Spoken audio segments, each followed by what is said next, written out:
Welcome to Echoes of History, brought to you by Abkhaz World. Today, we're taking a look at one of the darker and more complex chapters of Soviet history, the Stalin-Beria era of terror in Abkhazia, and the political shifts that completely reshaped the region. It's a story often overlooked in the broader narrative of the Great Terror, yet it has deep implications for understanding the Caucasus today. Joining me to talk about this is our fiend, Oscar. Thanks, Isla. It really was a heartbreaking period.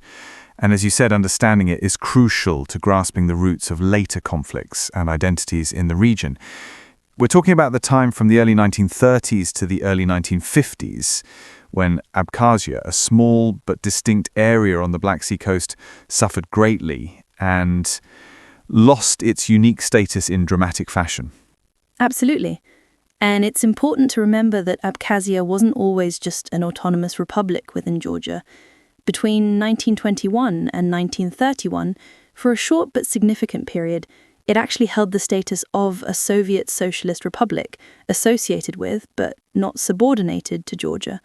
That gave Abkhazia a certain degree of independence, a direct line to Moscow, and allowed its leader, Nestor Lakoba, to pursue policies that often diverged from those coming out of Tbilisi. Right, and perhaps we should also remind our listeners briefly about the years before 1921. That was a turbulent time for Abkhazia. On the 8th of November 1917, the Congress of the Abkhazian people convened and established a parliament called the Abkhazian People's Council. On the same day, they adopted a declaration and a constitution. Then on the 9th of February 1918, the Abkhazian National Congress signed an agreement with the Georgian National Congress recognizing Abkhazia's borders.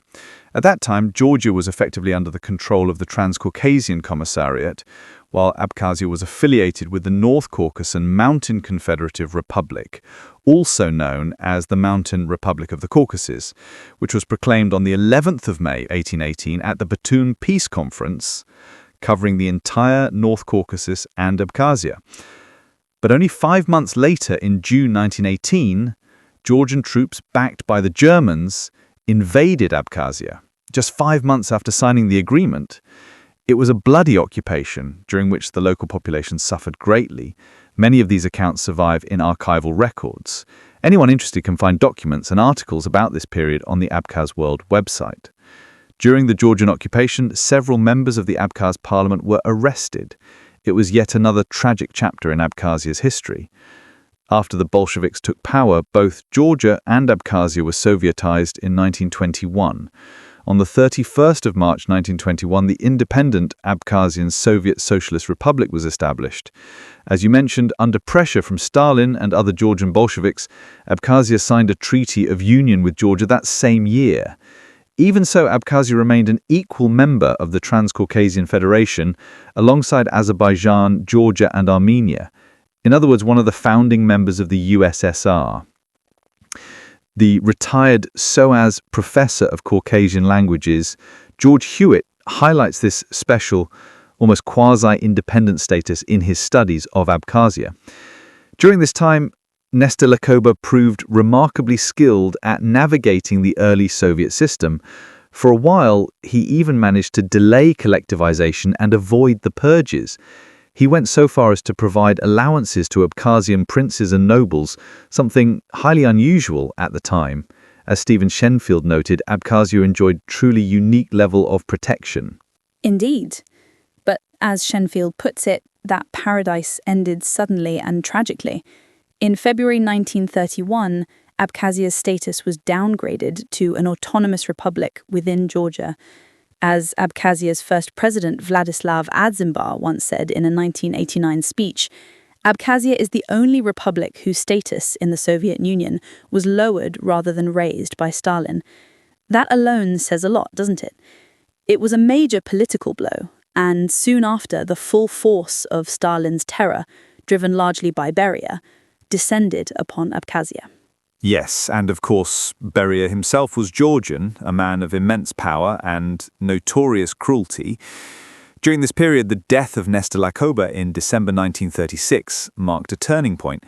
Officially, it was attributed to a heart attack, but historical accounts by Fazil Iskander and Stanislav Lakoba strongly suggest he was poisoned by Beria. It's a chilling story. After a heated discussion with Beria over resettlement plans, he was invited to dinner by Beria's wife, where he was served wine poisoned. According to reports, just before dying, he told his driver in Abkhaz, "They have killed me." And the horror didn't end there. Lakoba was first given a state funeral, but soon afterwards he was denounced as an enemy of the people. His wife, the remarkable Saria Lakoba, was arrested, tortured, and died in prison in 1939 after refusing to denounce her husband. Their son, Ralph, was imprisoned at a young age and later executed in 1941 on Beria's personal orders. Reading about the systematic destruction of an entire family truly is heartbreaking. It really is. Historian Stanislav Lakoba wrote powerfully about how thousands of lives were crushed in Abkhazia during that period. And we should also take a moment to remember him, this great historian who passed away just last month. Yes, may he rest in peace. The terror didn't stop with the Lakoba family, of course. Between 1937 and 1938, at least 2,186 people in Abkhazia were arrested on political charges, and 754 of them were executed. The purges disproportionately targeted the Abkhaz elite.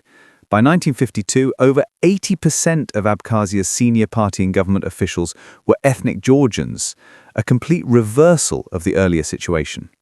And it wasn't just about political purges. There was a systematic campaign of Georgianization. Research by Mark Yugan and Bern Bonvech on the Bolshevik order in Georgia sheds important light on this. The Abkhaz language was a particular target.